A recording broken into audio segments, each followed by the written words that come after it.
Every Christmas season, isa sa pinagkakabalahan natin ay ang pagbabalot ng Christmas gifts at pagbibigay ng mga papremyo sa paghahanda ng mga Christmas party. Sa aming mga guro, nag-isip kami ng mga magagandang pwedeng gawin sa Christmas party ng aming mga pupils. Siyempre, gusto naman namin silang mapasaya, kaya nagbibigay kami ng mga pwedeng papremyo nila sa mga games at nag-share ng mga food na pwede nilang i-enjoy.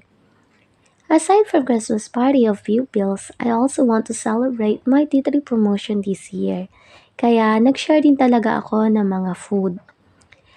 Sa amin, sa kindergarten, na hinahatid sundo ng mga parent, ay mas maraming nagsasalo-salo kaya mas masaya. Di maiwasan sa mga games ay may iyak na bata pag natalo, pero ngingiti rin pag nabigyan ng candy o ng simpleng papremyo. Ang pagsali sa mga games at pagbibigay ng regalo ay talaga namang nakakapagpasigla at nakakapagbigay tuwa sa mga bata.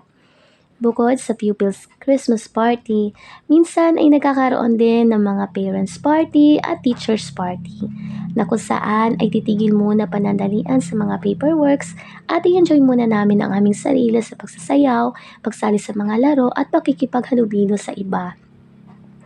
Minsan ay kailangan din talaga ito para ma-refresh yung utak at magkaroon ng positive vibes. At syempre sa araw ng Pasko, napakasaya lang talaga kapag kasama natin ang mga mahal natin sa buhay.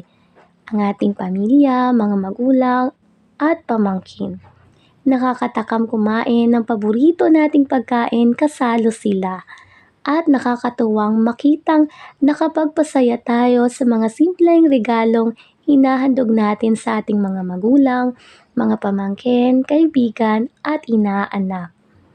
Ang araw ng Pasko ay hindi lang araw ng kapanganakan ni Hesukristo, bagkus araw din ng pagmamahalan at pagbibigayan at ito'y kanyang lubos na ikinalulugod. Kaya sa ating lahat, maligayang Pasko at naway lagi tayong magmahalan.